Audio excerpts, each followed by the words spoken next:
বাংলার সরকারি হাসপাতালগুলো পরপর কয়েক বছর ধরে দেশের সেরা পরিষেবা দিচ্ছে।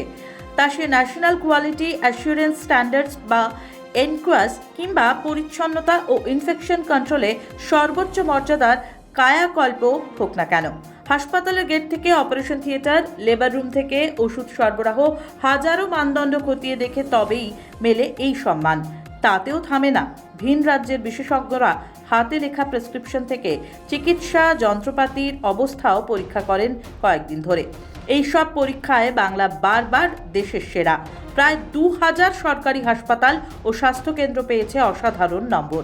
এমনকি অনেক হাসপাতাল 98%-এরও বেশি স্কোর করেছে। কিন্তু তা সত্ত্বেও চলছে বঞ্চনা।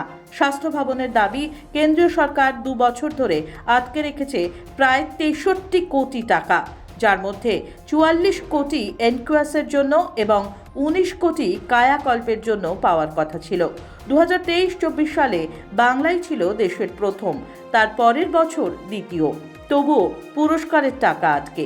এত ভালো কাজের পরও যদি প্রাপ্য টাকাই না পাওয়া যায়, তাহলে কর্মদক্ষতা নয়, রাজনীতি কি আসল মাপকাঠি?